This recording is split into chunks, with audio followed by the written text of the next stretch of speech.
जय भीम। मैं मेवालाल और आप देख रहे हैं बहुजन समय। साथियों, आज मैं ऐसे शख्स से बात करने के लिए आया हूं।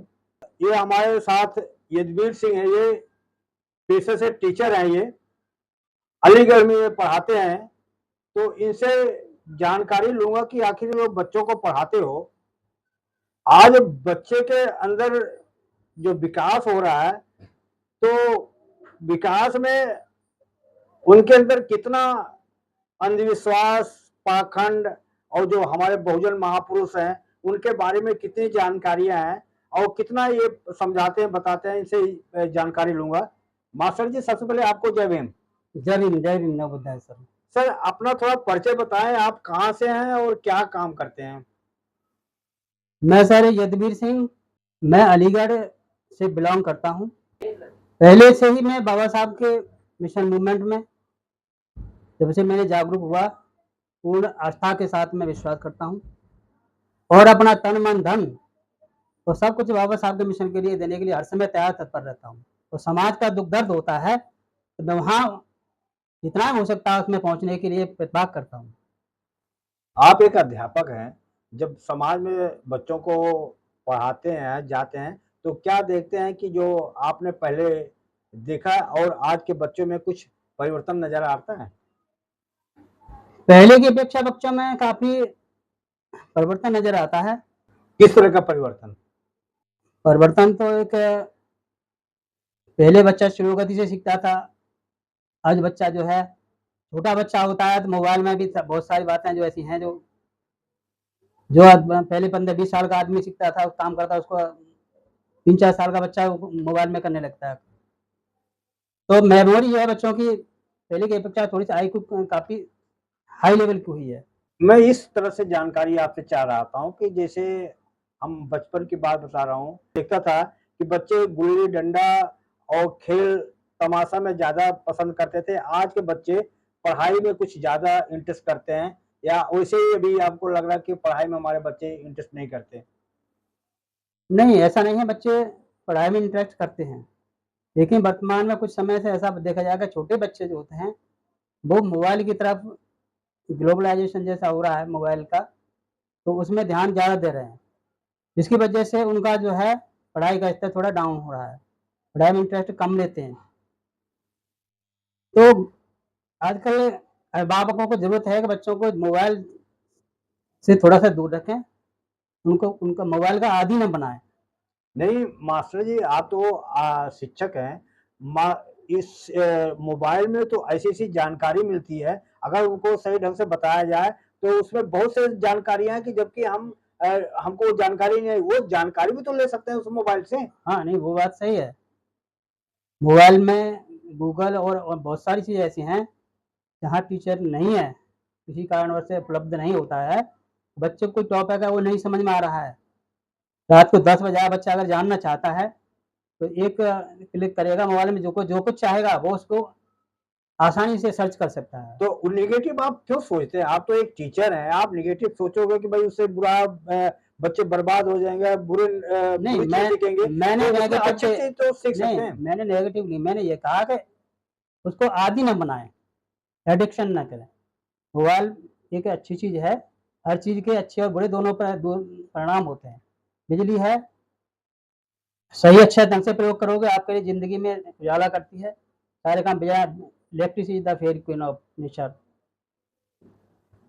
तो बिजली से बहुत आवश्यकता है, लेकिन उसका दुरुपयोग करोगे तो वो जानलेवा साबित हो सकती है। इसी तरह से मोबाइल, बच्चे सही मायने में उसका सदुपयोग करेंगे तो उससे ज्ञानवर्धक भी है, लेकिन उसका मिसयूज करेंगे तो उसको बच्चों को बर्बादी की तरफ भी ले जाता है। अच्छा, मैं अक्सर देखता हूँ कि आज के जो युवा हैं, उनके अंदर एक जो दारू है, शराब है, उसको फैशन के तौर पे उसको यूज़ करते हैं कि अगर हमको कुछ मनोरंजन करना है, कोई वो करना है, तो पार्टी करना है, तो उसमें दारू मस्ट होता है, दारू बहुत ज़रूरी है। तो क्या उस दारू से समाज या जो युवा है, उससे बर्बाद होंगे और शिक्षित होंगे और डेवलप होगा उससे? दारू जो है, दारू शराब का सेवन जो आदमी करता है न तो कभी शिक्षित होता है न उसका विकास होता है, क्योंकि शराब भगवान बुद्ध ने कहा है कि तुम पाताल से मगर आकाश से पाताल में कूदते समय भयभीत न होना, तो तप की साधना है। नहीं तो उस युवा को क्या और लेकिन समझाओगे? तलवार के सामने जाते समय भयभीत न होना बलिदान की कसौटी है। दैत्य ज्वाला के सामने जाते समय भयभीत न होना कि वह स्वर्ण परीक्षा है। लेकिन शराब से सदा भयभीत रहना, क्योंकि दुराचार और दुष्कर्मों की जननी है। गरीबी, दुष्कर्म, दुराचार, ये जो अवगुण जो पनपते हैं, इसकी मुख्य जड़ होती है वो दारू होती है। इसलिए दारू से तो युवाओं को दूर रहने की सलाह दूंगा।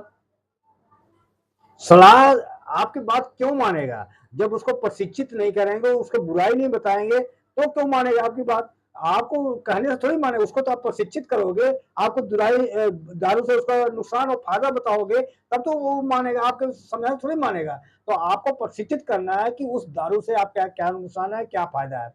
अक्सर मैं देखता हूँ कि जैसे आजकल बारात में जाते हैं, जब डीजे के साथ डांस करते हैं, तो 90% बिना दारू पिए वो डांस नहीं करते। तो क्या उन बच्चों को आप ये कहोगे कि जो आपको मनोरंजन करना है, केवल दारू के बल पे मनोरंजन हो, तो बाकी नहीं हो सकता? नहीं, मनोरंजन तो बिना दारू के हो सकता है, वो उनकी सोच है, उनका नजरिया है कि वो दारू को ज्यादा पसंद कर रहे हैं कि शादी विवाह जो फंक्शन होते हैं। ऐसा नहीं कि मनोरंजन बिना शराब के हो सकता है। महिलाएं जो डांस करती हैं वो क्या शराब थोड़ा पीती हैं सभी? बहुत बढ़िया तर्क दिया आपने। भाई वो भी तो मनोरंजन करती हैं। मैं ग्रामीण क्षेत्र में कोई महिला शराब नहीं पीती है। कुछ शहरी क्षेत्रों में कुछ ज्यादा हाई प्रोफाइल सोसाइटी ऐसी होंगी वहां कभी कभी वो ड्रिंकिंग कर लेती है, लेकिन ग्रामीण क्षेत्रों में जो महिलाएं वो बिना दारू के मनोरंजन करती हैं। और छोटे बच्चे भी होते हैं मीडियम जो किशोरावस्था के, वो भी शराब को नहीं पीते, वो मनोरंजन करते हैं। तो ऐसा नहीं कि दारू मनोरंजन करने के दारू पीना आवश्यक है। तो दारू के लिए तो मैंने पहले ही कहा है कि दारू जो है गरीबी, दुराचार और दुष्कर्मों की जननी है। इसलिए शराब से आदमी को हमेशा भयभीत रहना चाहिए और इससे दूर रहना चाहिए। बाबा साहब ने एक कोटेशन से मैं आपको एक उदाहरण दूंगा। उन्होंने कहा था कि माँ और बहनों, आप पहले शिक्षित हो, शिक्षित होने के बाद यदि आपका पति, आपका रिश्तेदार, आपका बेटा अगर दारू पीकर आता है घर में, तो सबसे पहले उसको भोजन मत देना। तो ये बाबा साहब ने कहा था। तो आज अगर औरतें इसका पालन करें, तो क्या उनको घर में रहने का अधिकार मिल सकता है? नहीं, आदमी के अंदर अगर सामाजिकता अवेयरनेस है, अगर वो सामाजिक है, तो महिलाओं को रहने का अधिकार है, अपनी गलती को सुधारेगा भी।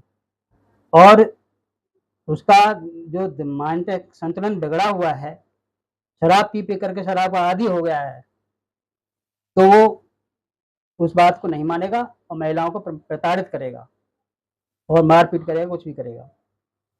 अगर शराब पीने के सीढ़ी चढ़ रहा है व्यक्ति, उसी समय उसको रोक दिया जाएगा, तो उसकी आदतें छूट सकती हैं और वो सुधार करके सामाजिक तौर तरीकों अपनाएगा और अपने घर परिवार की तरफ ध्यान देगा। मास्टर जी, जैसे हम पहले बच्चों में पहले हम पढ़ते थे, तो आ से अमरूद, क से कबूतर पढ़ते थे, लेकिन आज शिक्षा इतना डेवलप हुआ, अ से अम्बेडकर, क से कंप्यूटर का जमाना आ गया है। तो उसको आप कैसे देखते हैं? नहीं, वो भी ठीक है। हालांकि यह है कि बच्चे को ये सब चीजें सिखाई जाती हैं जो पर्यावरण से जोड़कर सिखाया जाता है, क्योंकि आज से अम्बेडकर ये भी एक पर्यावरण का अभिन्न अंग हो गया है। पहले लोग नहीं जानते थे अम्बेडकर कौन थे, लेकिन आज के ज़माने में हर बच्चा हर आदमी जानता है बाबा साहब डॉक्टर भीमराव अम्बेडकर के बारे में। तो आज से अम्बेडकर पढ़ाएं तो इसमें कोई दो राय नहीं है, ये समाज के लिए, बच्चे के विकास के लिए उत्तम रहेगा। नहीं, मैं आपसे ये इसलिए थोड़ा ये टॉपिक आपसे ले रहा हूँ कि जैसे पहले जब आ से अमरूद, क से कबूतर, ये डेवलप सोचा गया होगा, जो इसके आयोजक रहे होंगे, तो क्या सोच के उन्होंने इसका कबूतर, अमरूद, मुर्गा, मुर्गी ये सब उदाहरण देकर के पढ़ाते थे। लेकिन आज के जो डेवलपमेंट मॉडर्न जमाना आ गया, तो इस तरह से पढ़ाई जो अब मैं देखने में आ रहा, सुनने में आ रहा, तो आप इसमें परिवर्तन में क्या देख रहे हैं आप? परिवर्तन तो अगर ऐसा होता है तो सबसे बेस्ट है, बच्चा समझेगा भी उसको, और दूसरा बाबा साहब के प्रति विचारों की तरफ भी उसका रुझान जाएगा। एक सच्चे संविधान निर्माता, सच्चे देशभक्त, दलित शोषित पिछड़ों और भारतीय संविधान के शिल्पकार बाबा साहब के प्रति समाज का ध्यान जाएगा, जागरूकता आएगी, और लोग बाबा साहब के बारे में, जो बच्चे, छोटा बच्चा है वही वहीं से जानेगा वैसे अम्बेडकर का मतलब क्या है, अम्बेडकर कौन थे, उनकी जीवन शैली, कार्य प्रणाली, उनके जीवन सिद्धांतों, उनसे बच्चा अवगत रूबरू होगा, उनके सिद्धांतों को अपने जीवन में अपनाएगा। तो ये बच्चे के लिए और समाज के लिए बहुत ही अच्छा उदाहरण पेश करेगा। समाज में ऐसे कौन से बुराई आपको नजर आता है उसको परिवर्तन की जरूरत है? नहीं, सबसे बड़ी बुराई तो है समाज में यही है कि मदिरा का सेवन होता है, शराब का सेवन। मैं इसे देखता हूँ कि जो छोटी कॉलोनियां हैं, छोटे गांव हैं, छोटी बस्तियां हैं, मलिन बस्तियां हैं, वहां पर मदिरा मांस का सेवन बहुतायत मात्रा में किया जाता है। तो सबसे ज्यादा जरूरत है, क्योंकि ये भी देखा जाता है कि व्यक्ति 500-400 रुपये कमा कर ला रहा है पूरे दिन में, और शराब के जब ठेके पे जाएगा तो कम से कम 100 रुपये का उसमें से खर्च कर जाएगा, इसके साथ और भी खर्च करेगा। तो यानी आधी कमाई तो शराब में बर्बाद कर दी। उस शराब को अगर वो वहां ना खर्च करके उस पैसे को बच्चों की पढ़ाई पर खर्च करता है। वो आदमी जब दारू पीता है क्या सोच के पीता है? वो तो ये सोचता है आज मुझे बड़ी टेंशन है, मेरा दिमाग काम नहीं कर रहा, इससे क्या है कि जो परेशानी है दूर हो जाएगा, इसलिए वो पर चढ़ाता है। वो ये सोच के पीता है। पहले क्या करते हैं, जब आदमी टेंशन होता चलो सिनेमा देख चले जाते हैं, पर टाइम पास करते हैं। लेकिन आज उस जो टेंशन को दारू पी के खत्म करता है, क्या वो पीने के बाद टेंशन खत्म हो जाएगा? नहीं, देखिए, दारू के बारे में हालांकि मुझे तो ज्यादा अनुभव नहीं, क्योंकि मैं शराब नहीं पी है, लेकिन इतना समझता हूँ कि शराब टेंशन को दूर करने का मेरे हिसाब से तो कोई माध्यम नहीं है। टेंशन के लिए है कि आदमी को अकेला छोड़ दिया जाए स्वतंत्र सोचने के लिए, तो काफी हद तक, या परिवार में मिलजुल करके दोनों तरीके से। अच्छा, एक चीज मैं देखता हूँ, समाज में जहां जाओ उनके पास समय नहीं है तो ताश खेल के समय व्यतीत करते हैं। तो जैसे डेवलपमेंट जगह है जैसे अमेरिका, जापान, वो लोग ये समय पास करते हैं तो अखबार पढ़ेंगे, किताब पढ़ेंगे। लेकिन हमारे जगह, कई जगह मैं देखता हूँ समय पास करने के लिए ताश खेलते हैं। तो इसमें आपको क्या करना चाहिए लोगों को समय पास करने के लिए? नहीं, समय पास करने के लिए वो ताश खेलते हैं। ताश खेलने से कोई उनका कोई ज्ञान तो बढ़ नहीं रहा है, कोई सामाजिक क्षेत्र में कोई वृद्धि नहीं हो रही है। अखबार पढ़ेंगे तो उससे नई नई जानकारी मिलेंगी, कई घटना होती है, या किताब पढ़ेंगे, संविधान को पढ़ें। उस समय में, खाली समय में जिसके पास कोई काम नहीं है, तो संविधान का भी अध्ययन करें, तो बाबा साहब के संविधान के बारे में जानकारी मिलेगी। हमारे पास जुल्म, समाज पर जुल्म, अत्याचार और सितम ढाए जाते हैं, उससे लड़ने की एक ताकत आदमी के अंदर आएगी, क्योंकि व्यक्ति जो है अज्ञान के बगैर भी आधा अधूरा कमजोर होता है। ज्ञान है, ज्ञान से ताकत मिलती है। आप एक टीचर हैं, तो टीचर के होने के नाते मैं आपसे पॉलिटिकल सवाल नहीं पूछ रहा, सामाजिक सवाल पूछ रहा हूँ, ताकि समाज में एक मैसेज जाए, इस जो हमारा वीडियो देख रहा है तो उसको समझ में आए कि समाज में जो बुराइयां हैं क्या ये दूर हो सकती हैं। एक आदमी से तो दूर नहीं होगा, सब इसको अगर सोचेंगे, प्रयास करेंगे तो दूर हो सकता है। एक बुराई मुझे और नजर आता है सर, कि समाज में भाईचारा, सामाजिक एकता तो सब चाहते हैं, लेकिन बाबा साहब का गुणगान गाएंगे, बाबा साहब कहेंगे, बाबा साहब ने कहा, बाबा साहब अम्बेडकर ने कहा, बुद्ध ने कहा, सब अच्छी अच्छी बात करेंगे। लेकिन एक जमात पढ़ रहा है, जैसे आप शिक्षक हो गए, कोई पुलिस में हो गया, कोई डीएम हो गया, कोई कप्तान हो गया, पुलिस अधिकारी होगा, उसकी एक अलग जात बन जाती है। तो उसमें आप कैसे देख रहे हैं कि जैसे गरीब आदमी है तो उसकी शादी ब्याह नहीं हो पाती, दहेज इतना मांगा जाता है, तो कहते तो हम सामाजिक हैं, लेकिन जब शादी ब्याह की बात आती है तो उनकी अलग जात बन जाती है, अध्यापक का हो जाती है अलग जात, और टीचर, पुलिस का अलग जात, डीएम का अलग जात, अधिकारी का अलग जात।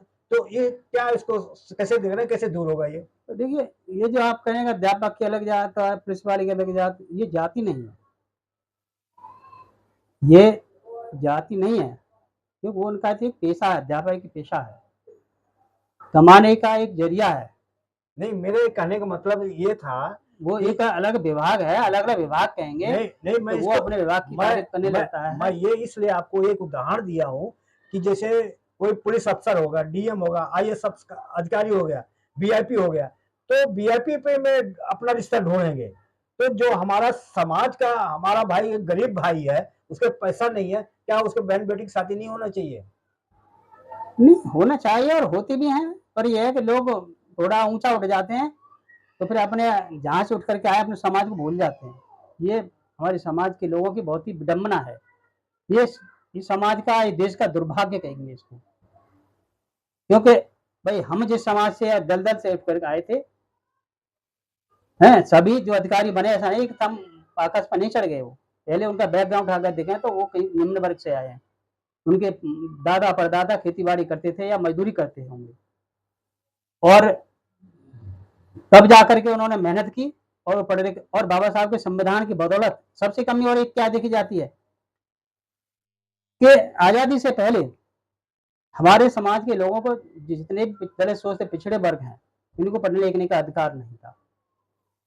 बाबा साहब ने अथक मेहनत और अनेकों जुर्म सहने के बाद संविधान बना करके इसमें ये सुविधाएं निहित की, आरक्षण का प्रावधान किया, और पढ़ने के लिए जितने अधिकार थे दलित सोच पिछड़े वर्गों को उनको दिए। उसके तहत वो शिक्षा प्राप्त, शिक्षित बनो, संगठित रहो, संघर्ष को, ये बाबा साहब ने नारा दिया था।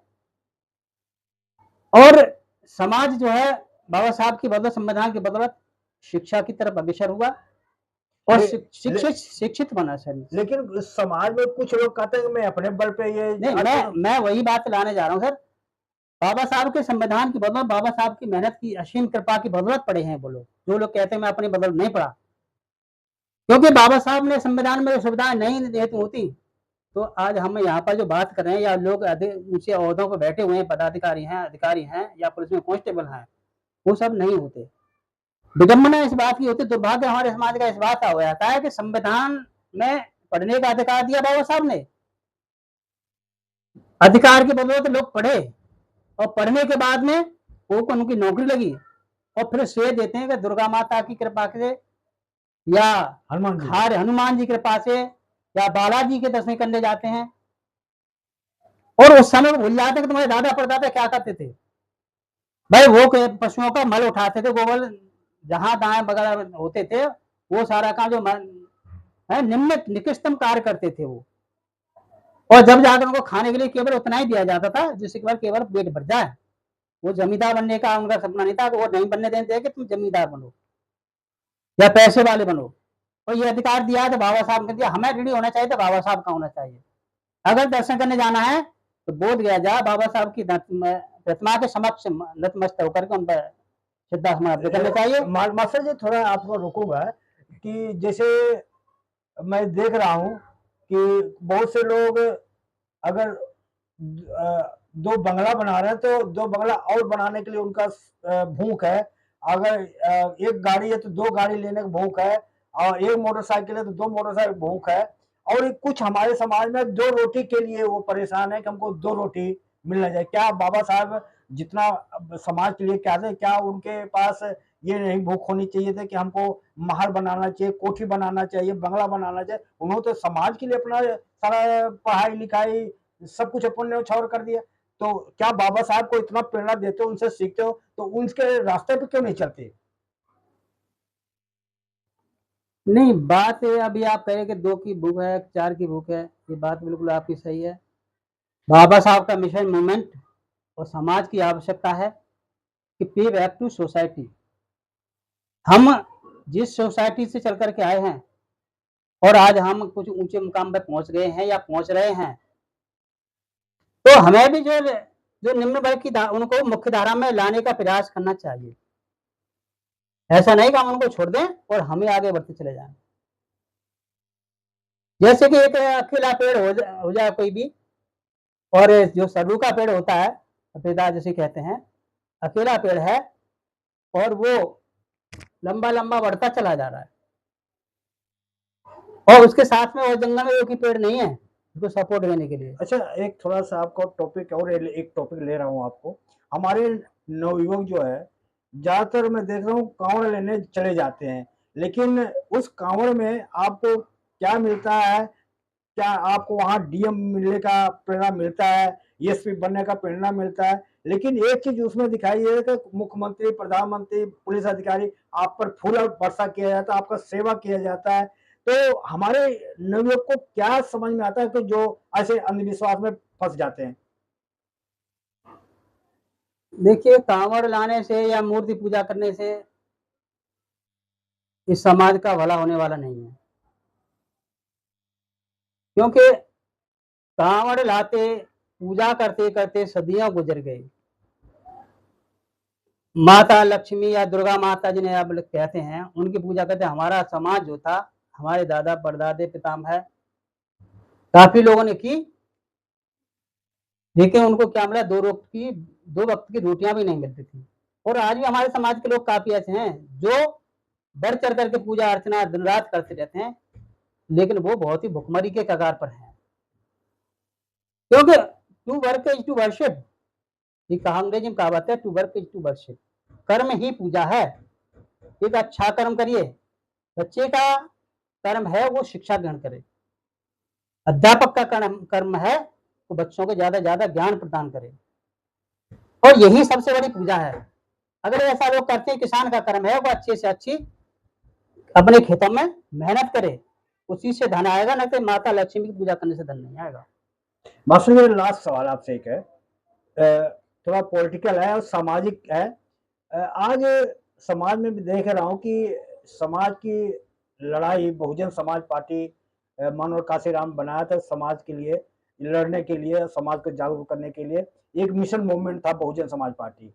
लेकिन आज देख रहा हूँ बहुजन समाज पार्टी एकदम ग्राफ नीचे गिर जा रहा है, जीरो पर आउट हो गया। आपको क्या नजर आता है कि केवल समाज की गलती है, नेताओं की उसमें कोई गलती नहीं है? बहन जी ने एक स्टेटमेंट दे दिया कि मुसलमानों ने धोखा दिया, मुसलमानों को टिकट देंगे तो सोचेंगे हमारा समाज इंडिया गठबंधन में चला गया। क्या सर ये समाज की ही गलती है? नहीं, समाज की गलती नहीं सर इसके लिए, क्योंकि समाज ने बहन जी पर भरोसा किया था और बहन जी का साथ दिया, और बहन जी को 4 बार मुख्यमंत्री बनने का अवसर जो मिला वो समाज की बदौलत मिला। बहन जी समाज के साथ थी, समाज बहन जी के साथ खड़ा था। अब हुआ क्या है कि 2012 के बाद में जो 85% की बात करते हैं, बहुजन 85% बहुजन जो था वो अधिकांशतः बहन जी के साथ, मिशन मूवमेंट के साथ में, बाबा साहब के सिद्धांतों के सापेक्ष, मानवीय कांशीराम साहब जी की मेहनत की बदौलत वो 85% जो था बहुजन, वो एक मंच पर खड़ा था। 85% लेकिन 60-70% तो था ही, उनके साथ था। एक बहुतात में, लेकिन उसके बाद क्या होता है, बहन जी कुछ रणनीतियां ऐसी रही, क्या सुनी? कुछ रणनीतियां, अच्छा, रणनीति, हाँ। कुछ ऐसी गलत रही कि जिसकी वजह से समाज जो था बहन जी से खिसक गया। लेकिन लोग कहते हैं कि बहन जी तो बड़ी परिपक्व है, उनको बड़ी जानकारी है, हम छोटे छोटे करता आपको कुछ नहीं जानता, आप उनका कमी निकालते हो बाबा साहब बहन जी? नहीं, कुछ तो कमी रही होंगी, तभी तो समाज जो है भाई एससी बीसी माइनॉरिटी ये लोग सब एक साथ 2007 में चुनाव हुआ था, हर रेडी वाली पर जो खोमचे पर मूंगफली बेच रहा था, है ना, और गली गली में फेरी भी लगा रहा था, उनके साथ में जब मैं पढ़ता था तो मैंने देखा था उनका नीला झंडा हर व्यक्ति के साथ था। और ऐसा नहीं झंडा ही नहीं था, वो लोगों ने बहन जी को वोट भी दिया था और नोट भी दिया था। अच्छा, कुछ लोगों का कहना यह है कि जब से बहन जी ने बहुजन से सर्जन किया तो बहुजन कट गया, सर्जन जुड़ा नहीं, तो दोनों तरफ से बीएसपी मारी गई। हाँ, इसमें कोई दो राय नहीं है कि सर्वजन जो शब्द दिया गया है वो तो केवल अपने स्वार्थ के लिए बहन जी के साथ आया था। भाई मान लीजिए किसी ब्राह्मण समाज के व्यक्ति को टिकट दिया, तो ब्राह्मण समाज ने केवल अपना नेता होने की वजह से वोट दिया। वो कहता है कि हमने अपने कैंडिडेट को दिया, बीएसपी को नहीं दिया, वोट नहीं दिया। और आज स्थिति ये हो गई है कि बहन जी ने पूरे लोकसभा के 2024 में लोकसभा चुनाव में सारी सीटों पर चुनाव लड़ा है। और विडंबना एक इस बात की है, दुर्भाग्य है कि BJP, Bharatiya Janata party, Congress party, इन्होंने दो दल बनाए, एनडीए और इंडिया। हाँ, इंडिया गठबंधन दोनों अलग अलग थे। इतनी बड़ी पार्टी होने के बावजूद इन्होंने अन्य लोगों को मिलाने का प्रयास किया, मिलजुल करके चुनाव लड़ा। और भारतीय जनता पार्टी के आजकल जो वोट ही है, लोग भी वोट भी दे रहे हैं, हर समाज का वोट मिलता है। अब बहन जी के पास इस समय जो वोट है, सच्चाई तो यह है केवल जाट भर के अलावा और वोट नहीं है। अच्छा, पीछे एससी में पहले एससी की 10-12 जातियां तो मुख्य हैं, है ना, वो सभी साथ रहती थी।